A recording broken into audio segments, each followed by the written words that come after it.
Muito boa noite, amigos telespectadores da Record News. Estamos iniciando mais uma edição do seu Conexão ND. Hoje com a presença muito especial e honrosa para o Grupo ND aqui em Santa Catarina. Senador Esperidion Amin, que dispensa apresentações, porque eles têm mais de 50 anos de vida pública, prefeito da capital, 2 vezes governador, 2 vezes senador, deputado federal, secretário dos transportes, professor universitário, etc, etc. Boa noite, senador. É um prazer recebê-lo aqui no nosso Conexão ND. Bom, apesar de todos esses insultos, é um prazer. Pode dizer que eu tenho mais de 50 anos de vida pública, moça. Não é verdade? Não é verdade. Quantos anos, então? Bom, um pouco menos, né? Como você começou em 70? Não. Sim. A primeira função... Terminou a faculdade de Direito e foi direto para a administração pública. A primeira função pública, política, foi como prefeito de Florianópolis, em 75. Não, mas o senhor trabalhou na Secretaria de Educação, fez sucesso lá. Sim, não, mas então... a administração pública é uma coisa, mas na política... Vida pública. Na política. Secretaria de Administração. Pouco menos, né, moça? Secretaria de Administração, você já Se estava... eu tivesse cabelos brancos como você, tudo bem. Mas, senador, então, tudo bem? Pois não. Senador, no lançamento da campanha BR-101 Santa Catarina Não Pode Parar, ouvimos os 3 senadores, ouvimos várias lideranças empresariais, o presidente da Fiesc, o nosso presidente Marcelo Petrelli, e o senhor se destacou pelo histórico que o senhor fez lá a respeito da situação rodoviária de Santa Catarina, especialmente das rodovias federais. O senhor é o político hoje de maior liderança no Estado, que tem maior experiência, inclusive maior número de mandatos. Eu gostaria de saber o seguinte: o cenário realmente é um cenário sombrio, um cenário preto, um cenário negro, coisa pesada. Qual é a alternativa para a BR-101? Quanto à BR-101, eu concordo com todas as ideias que ali foram lançadas, mas nós temos que saber e resolver a questão jurídica, porque a BR-101 está concedida. Isso. Portanto, tudo tem que ser pactuado via NTT com o concessionário. No trecho sul, ela ainda tem quase 25 anos para vencer, mas no trecho norte, que é onde se pensa nessas melhorias, nós temos só 10 anos mais de mandato. Você ouviu lá, né? 2 bilhões necessários para investir... 2,640. 579, né? Já foram ou estão sendo aplicados. Mas vamos arredondar para 2 bilhões. 2 bilhões. Aí a Artérias não vai colocar 2 bilhões sem aumentar o pedágio. Não, e se aumentar 2 bilhões vai ser o custo, o pedágio vai ter um reajuste significativo. Por ser concessionada, o governo federal não vai colocar dinheiro nessa estrada, nem o governo estadual. Temos que achar uma fórmula. E aí, qual seria a fórmula? A fórmula vai envolver alguma coisa de pedágio e acho que uma forma de financiamento especial que tem que ser inventada no Brasil. Por quê? Porque só teremos concessões daqui para frente. Perfeito. E quando houver uma explosão de crescimento, que é o que está acontecendo. A alternativa que a Fiesc lançou nessa reunião do lançamento da campanha de acertar a prorrogação do contrato atual da concessionária, que aí permitiria, né, ela ter uma receita maior com a cobrança de pedágio. É uma alternativa boa? Isso pode fazer, certamente fará parte da solução. Uhum. Né? Porque um projeto que tem 10 anos de maturação tem que ter muito dinheiro para se justificar. Agora, se tiver 30 anos de maturação, o custo diluído ao longo do tempo é de 1/3. O senhor que circula muito em Santa Catarina, inclusive, principalmente na BR-101, imagino, se não houver realmente providências, não houver providências urgentes naquelas ações que foram projetadas lá, já estão até projeto, né, nesse trecho norte da 101, vai travar definitivamente, né? Vai travar pelas várias demandas que ela tem. Primeiro, os nossos portos vão crescer cada vez mais. A carga de Santa Catarina é container, graças a Deus, ou seja, temos produtos com valor agregado. E o nosso retroporto fica do outro lado da BR. Então, isso é uma requisição local que vai aumentar, se Deus quiser. Segundo, o tráfego de cargas do Mercosul prefere aqui. Temos que reforçar a 116.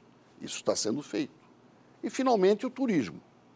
Esse sempre será crescente e, ainda que sazonal, cada vez mais largamente sazonal. Então, são 3 demandas que vão complicar demais a 101 se não houver essas intervenções. Então, do que se trata, portanto? Forma de viabilizar. Beleza. Também com a sua experiência, já longa em Brasília e aqui em Santa Catarina, na área política e administrativa, as lideranças empresariais, a população catarinense em geral se queixa muito de que o governo federal é um padrasto de Santa Catarina, realmente, e não é o atual governo, todos os governos. E aí se queixa de que a representação política de Santa Catarina não tem prestígio, não faz esforço e tal. Eu acompanho e vejo que há muita mobilização, há muito trabalho, e há, sobretudo, unidade da bancada. Por que as coisas não acontecem a partir dessa atuação unida da bancada? Porque o padrasto tem mudado de rosto, mas continua lá em Brasília, que é o governo federal. O governo federal não se emociona conosco. O governo federal tradicionalmente postergou, ou seja, jogou com a barriga para frente, indecorosamente, obras cruciais. O último trecho pavimentado da 101 foi o nosso. O último. Nós ficamos... Lembra do zero da 101? Exato. Então, o padrasto vem de longa data. A 282, quem é que executou a 282? No trecho? O trecho mais caro. No seu governo, Isso, inclusive. e o que é pior, sempre acusado o governador. Ivo Silveira fez um pedaço da 470, um pedaço da 280, Jorge Bornhaus, Antônio Carlos Conde Reis. Eu nem vou falar da minha biografia, porque mexi em todas. E éramos criticados. E não raro, sofríamos aqui mesmo o repto. Quando nós inauguramos a 163, em 87, recursos estaduais, em cada inauguração que nós fizemos, nós colocávamos num pote de aço asfalto, porque os adversários diziam que comeu o asfalto se a rodovia fosse asfaltada. Quer dizer, além de não contar com o apoio do governo federal, e não raro com a hostilidade, como tivemos na 282, eu fiz o relato do viaduto, aquele viaduto em curva. De Alta Boa Vista. Do Alta Boa Vista, aquele não foi delegado para o Estado. Nós tínhamos a delegação para fazer a rodovia, caríssima, com um projeto muito sofisticado, muito complicado, caro. E o governo federal mandou parar a obra do viaduto, que era delegada ao Batalhão Ferroviário de Lages. Nós conseguimos uma solução graças ao meu querido amigo Leone Carlos Martins. Fizemos um empenho, o Tribunal de Contas homologou e pagamos. Uma obra que não era contratada por nós, graças a Deus. Tudo foi esclarecido. Concedemos a medalha Anita Garibaldi para o Batalhão Ferroviário de Lages. Então, o governo federal, além de padrasto, não raro conspira contra. E hoje nós estamos vendo isso. Por que, na sua opinião, essa má vontade do governo federal? Eles dizem lá que Santa Catarina está tudo redondinho, não precisa nada, está tudo ok. Por causa do desempenho econômico de Santa Catarina. Nós não exportamos matéria-prima. Nós exportamos produto com valor agregado, de alto valor agregado. Por isto, a nossa demanda, em termos de volume, pode parecer menor, mas em termos de dinheiro é muito expressivo. E o que fazer para mobilizar e motivar? Marcar sob pressão. Um exemplo disso é, se tudo correr bem, terça-feira que vem, teremos uma audiência na Comissão de Infraestrutura do Senado, cujo presidente é o senador Dário Berger, cujas três prioridades da reunião são marco ferroviário das ferrovias, marco legal das ferrovias. O que quer dizer isso? Significa a possibilidade de, por autorização, fazermos o ramal que chegue a Chapecó com o milho. Consumimos 7 milhões de toneladas e produzimos 3. Já produzimos 4. Se continuarmos com essa dependência... As empresas vão para lá. Daqui a pouco as empresas vão migrar para a fonte, o insumo indispensável. Por enquanto, acho que isso vai ser contornado com a autorização. Então, nós queremos aprovar um marco legal das ferrovias que ajude em várias obras, inclusive aqui na área portuária, inclusive na leste-oeste, mas imediatamente dar uma resposta, uma sinalização econômica concreta de que esta dependência será resolvida de maneira competitiva. Segundo ponto, segunda pista do aeroporto Navegantes. Esta nos foi tomada. Na licitação da... Tomada. Quando fizeram a licitação do bloco, colocaram uma terceira pista em Curitiba. Deixa para lá. mas tiraram a segunda pista. E tem solução isso aí? Tem como resolver? Tem, e se for necessário, acho que tudo está sendo feito. O governo do Estado entrou com a ação civil originária, 3949. Entramos, eu pessoalmente entrei com uma representação junto ao Ministério Público, não contra o Paraná, contra a nossa perda, invocando inclusive o seguinte: se a obra estava em andamento, quando eu abandono a obra, isso é ou não é improbidade administrativa?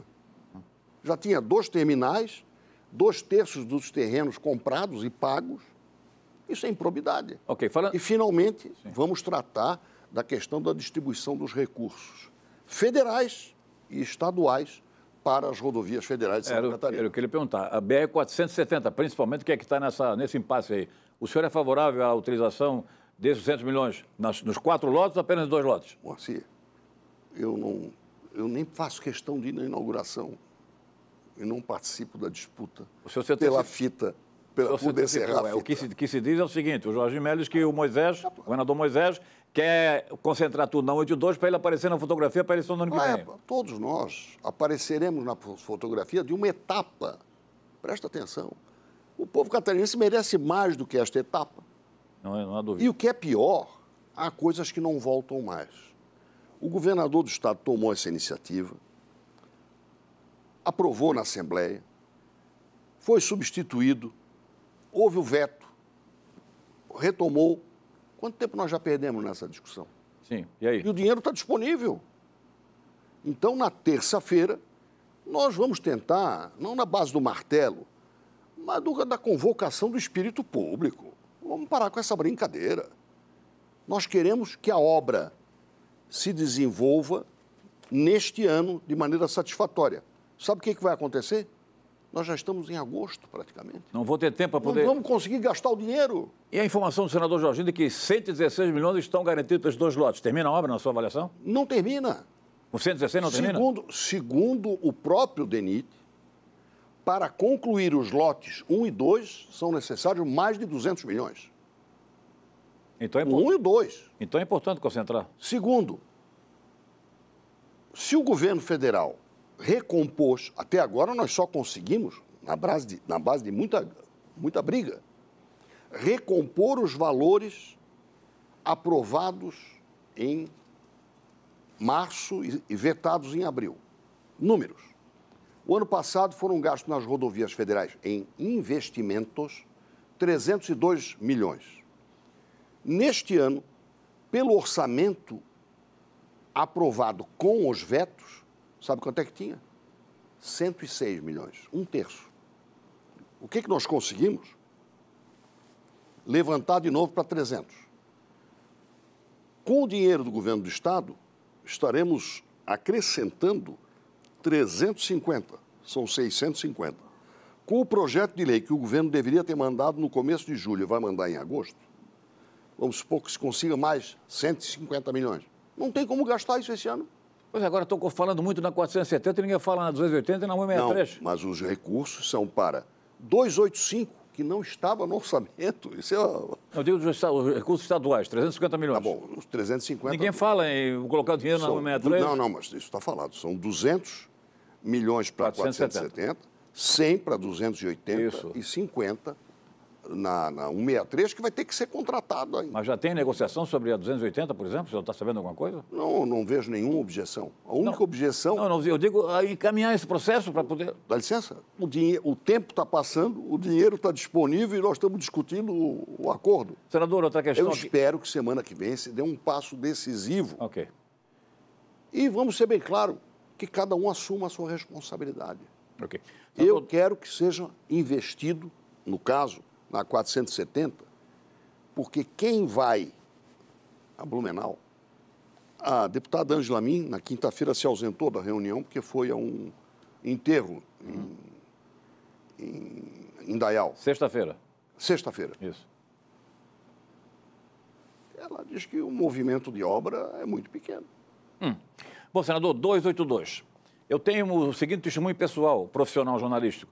não fora a decisão do governador Wilson Clanubim, a 470 não teria sido concluída. Sobre 282? Não, da 470. 470. E também testemunho, não for a sua determinação política e decisiva, a dos 282 talvez estivessem continuando até hoje.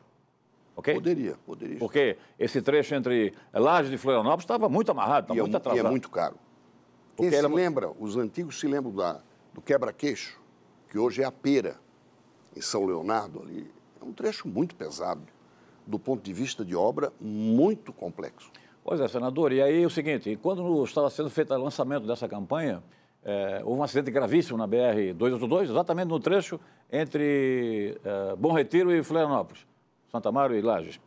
E aí a questão da terceira faixa, quer dizer, tem projeto para a terceira faixa, tem projeto para amenizar esse problema dramaticamente, evitar acidentes, e as coisas não acontecem. Por que está tão... Nessa questão, a 282 tem um projeto muito racional elaborado pelo DENIT, que é a execução, vamos arredondar, de 150 quilômetros de terceira faixa.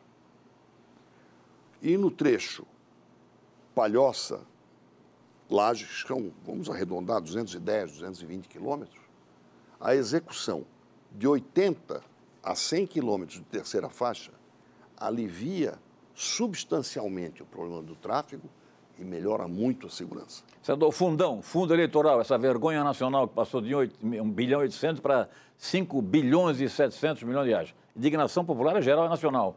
O senhor se ausentou porque o senhor previa que a bomba ia ser grande, não? Não, eu me recusei a votar, porque eu votaria contra.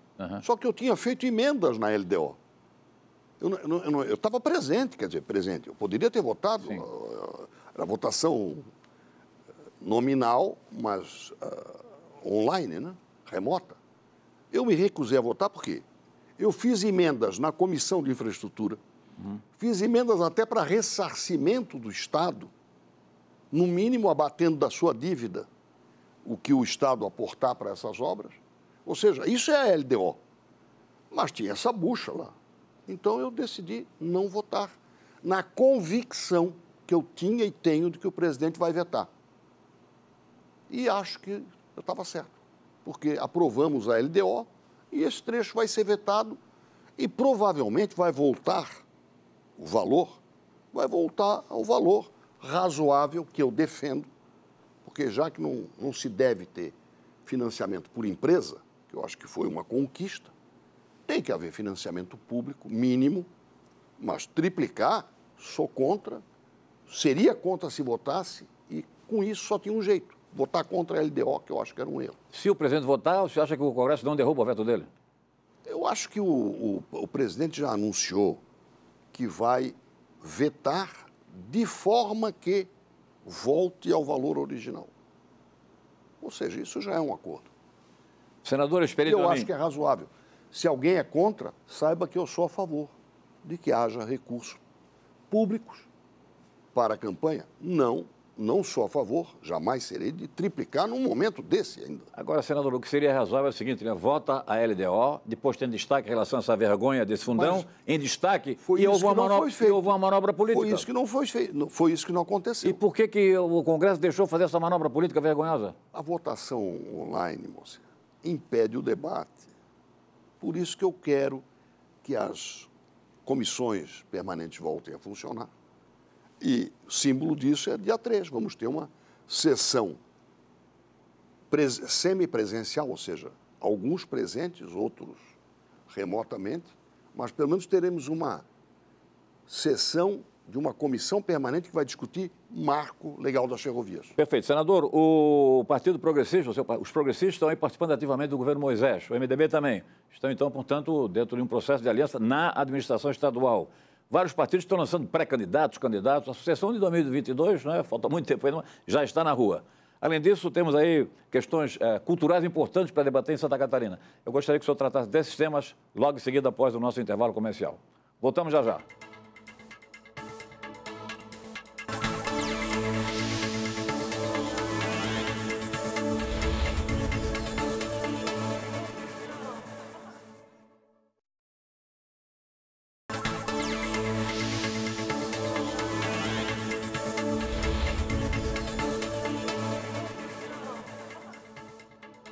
Estamos apresentando Conexão UND pela Record News, hoje com a honrosa presença, especial participação do senador Esperídio Amin, do Progressista. Entrevista que estará disponível na íntegra no portal ND+, líder na audiência digital, na comunicação digital em Santa Catarina e também nas redes sociais da internet. Já que estamos falando em progressistas, o senhor está torcendo para o presidente Bolsonaro assinar ficha no seu partido? Há muito tempo. Sério? Por quê? Porque ninguém se perde no caminho de volta.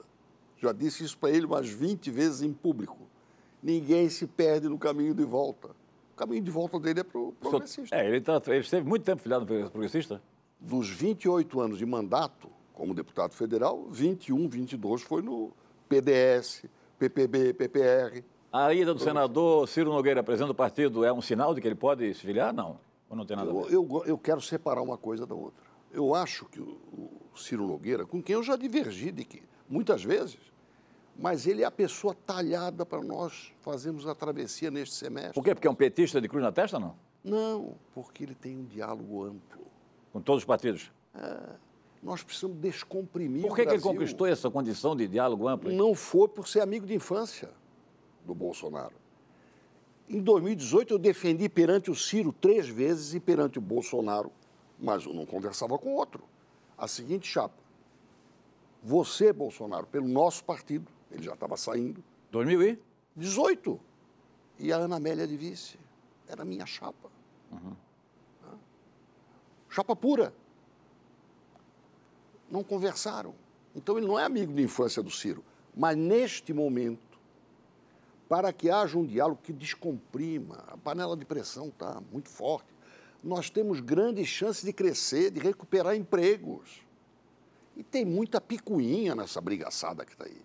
Então, o Ciro vai dar um semestre de diálogo, possibilitando votação de coisas importantes, como, eu não digo toda a reforma tributária, mas pelo menos parcelas indispensáveis dela, de simplificação tributária, de reformas que permitam que o Brasil aproveite ao máximo, viu, esse aspirador que está fazendo a economia crescer. Ele tem essa liderança realmente dentro do Congresso Nacional? Ele tem a convivência, a coexistência, a liderança é do governo.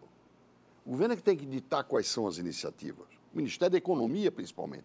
O que ele tem é trânsito. Vamos ser bem claros, que eu não tenho. Ok, o progressista... Então, ele vai cumprir um papel importante para o país. Ah, mas ele tem isso. Esquece, é um mandato que ele vai ter. Eu só falo desse semestre. Ok. E se nós aproveitarmos bem isso, Moacir, nós vamos crescer mais de 6%. Senador, Isso vai ser bom para gerar emprego, para deslanchar o país.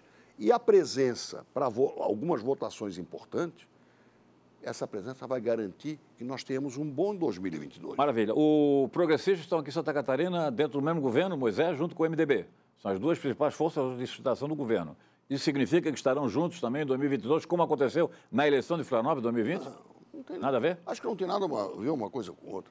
Nós ajudamos, mas assim, vamos ser bem claros, aqui um projeto de poder, um projeto espúrio de poder, não prosperasse.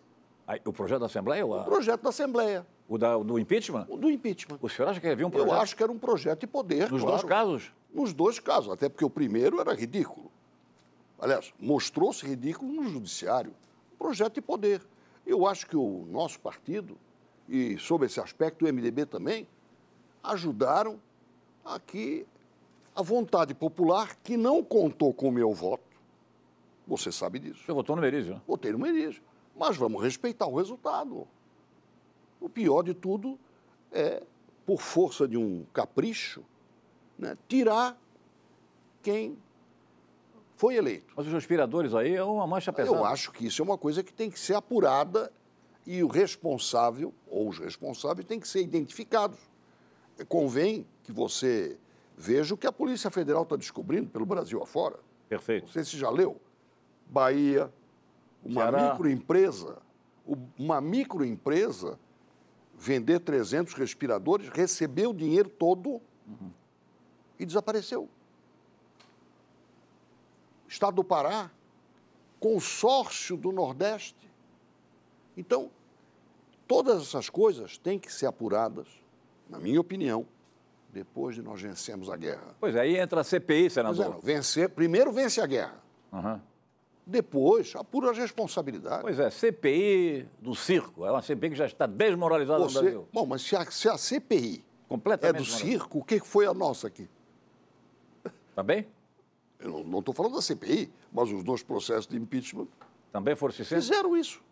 Retiraram, substituem. Retiraram. O que Santa Catarina perdeu em termos de competitividade, de oportunidades com esse vai e vem?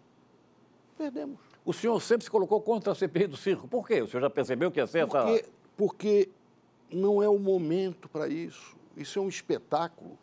Realmente, apurar é importante. Mas primeiro vamos ganhar a guerra. Mas não apurar os governadores é um escândalo, né? E proibir de investigar o dinheiro federal que foi para esses estados, Exatamente. aí realmente é fazer alguma coisa facciosa que desmoraliza. Porque sempre que você faz a busca da verdade que lhe convém, você desmoraliza essa, entre aspas, verdade e a instituição que a abrigar. Senador, 2022, o senhor é candidato a governador? O nosso partido está fazendo um trabalho muito sério, por isso menos espetacular. Nós terminaremos na primeira quinzena de agosto, se tudo correr bem, no dia 9 de agosto, as sessões remotas que fizemos, mais de 20, com as regiões para consolidar o seguinte projeto. O Progressistas vai ter candidato a governador e vai construir uma sólida chapa de candidatos e candidatas a deputado federal e deputado estadual. Portanto, é uma viga sobre 2 colunas. Esta permite que a viga seja também, e exige, que seja apoiada pela candidatura. O senhor já declarou aqui que gostaria muito, torce há muito tempo que o Bolsonaro seja afiliado ao Progressista. O governador Moisés tem sido convidado por líderes do Progressista para se filiar também ao partido. O senhor também torce? Olha, eu acho que isso é uma questão que vai ser examinada se ele se manifestar, porque também há outros partidos que estão na agenda do governador e do presidente também. Sim. Né? O governador se desfiliou. Né? Portanto, tudo indica que ele é candidato. Ele vai precisar de um partido. Ele pode pegar um partido com mais estrutura ou com menos estrutura. O que eu estou dizendo vale também para o Bolsonaro. Ele pode, de repente, escolher um outro. Tudo indica que ambos têm que manifestar o desejo de entrar. No nosso caso, eu, pessoalmente, tenho uma boa relação pessoal com o governador. Eu desconheço se ele tem o propósito de se filiar no nosso partido. Essa relação, inclusive, melhorou muito depois do impeachment, né? Não, eu conhecia Porque ele estava isolado? o governador Moisés, eu o conheci no dia da nossa diplomação. Muito bem, senador. Me parece uma pessoa de bom trato, de bom diálogo. Então, ele é o governador, foi eleito, eu tenho que ajudar que ele acerte mais. O senhor consegue entender o isolamento dele durante 2 anos, não? Bom, assim, eu não senti falta da presença do governador porque eu não votei nele. Senador Espírito a mim, outra matéria super polêmica, voto impresso. O senhor já tem até uma posição conhecida a respeito dessa matéria. Por que o presidente do TSE é tão radicalmente contra o voto impresso? Tem jabuti na árvore? Como diria o Brizola, algo há. Tem um jabuti na árvore, Algo há. Então tem jabuti. Jabuti não sobe em árvore. Se o jabuti está na árvore, foi enchente ou mão de gente. O que vai acontecer? Eu participei com o Bolsonaro, então deputado, ativamente na aprovação da sua emenda na Lei 13.165 de 2015 e na derrubada do veto da presidente Dilma em novembro. Se a memória não me falha, no dia de Santa Catarina, 25 de novembro de 2015. Derrubamos por 365 a 50. E eu ainda disse ao lado dele, me dirigindo à bancada do PT, esta emenda é de autoria do deputado Jair Bolsonaro. E eu conclamo todos a votarmos pela adoção do voto auditável. Ele é impresso não para você levar, nem para ficar perdido no espaço, para ficar dentro de uma caixa blindada, em que você vai ver a reprodução dele numa espécie de cupom. E aprovamos.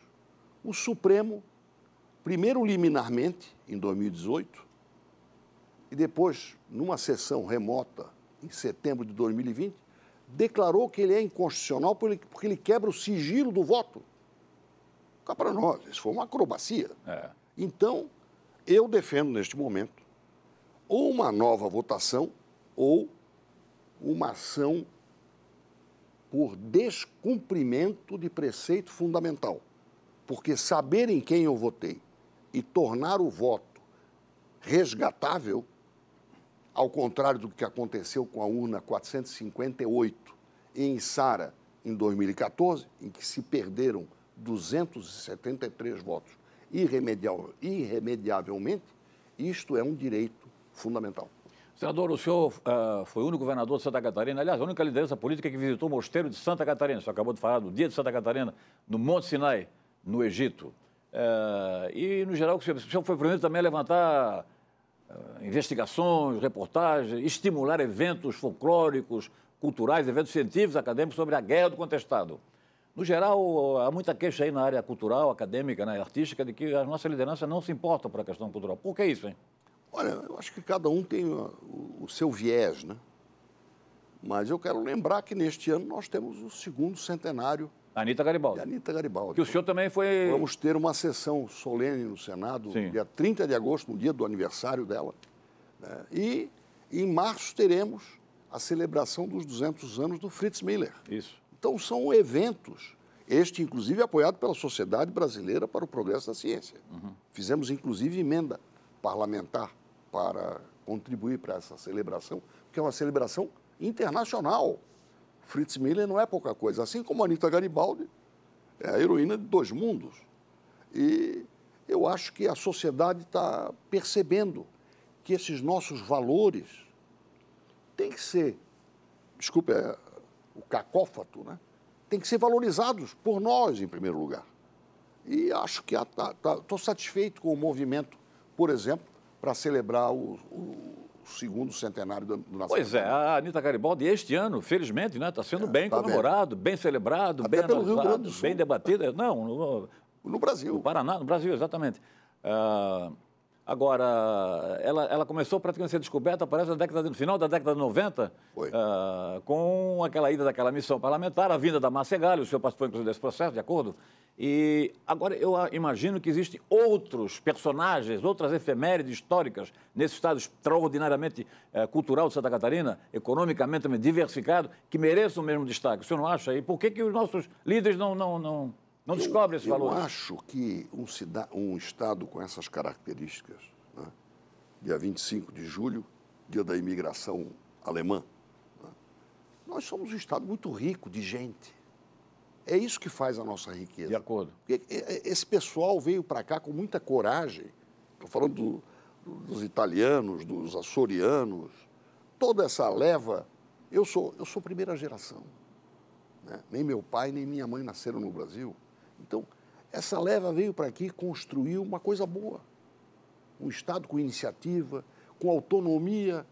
Ontem eu conversava com o prefeito de Itapiranga. Quando eu conheci Itapiranga tinha, na década de 60 para 70, casa bancária, cooperativa, linha telefônica, ligando o centro da cidade com os distritos que hoje são municípios. Essa nossa capacidade de autonomia criou muitos valores que têm que ser lembrados e enaltecidos. Senador, eu acho que, inclusive, aqui em Florianópolis, você conhece bem, para citar só Florianópolis, porque existe isso em vários municípios de Santa Catarina, de diferentes etnias.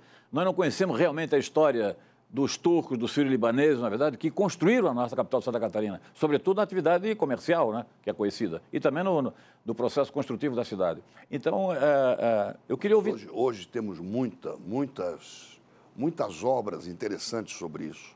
Para falar uma, até enaltecendo o trabalho do Ministério Público, eu não sei se você chegou a ler, a Casa de Chácara da Rua Bocaiúva, sim. que ela evoca...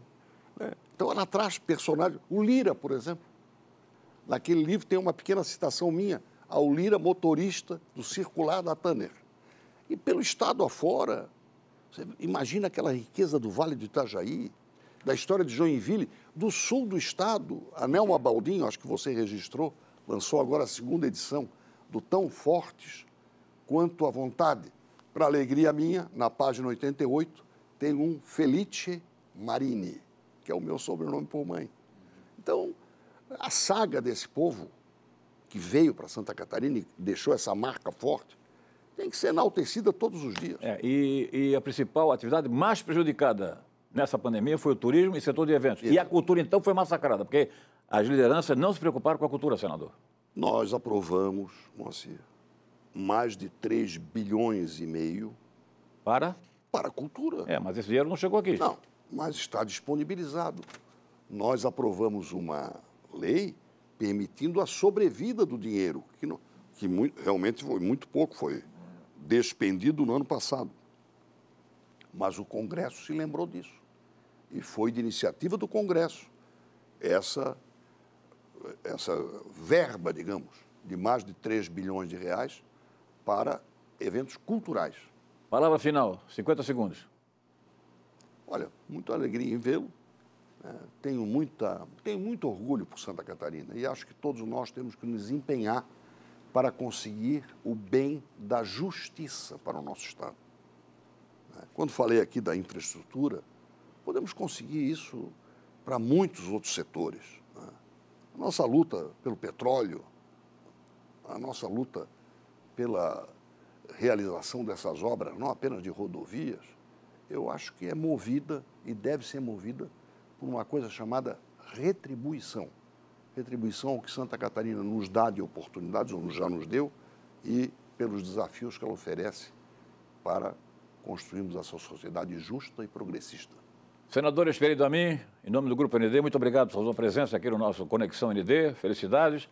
Um abraço especial para os nossos telespectadores. Agradecimentos pelo prestígio da audiência.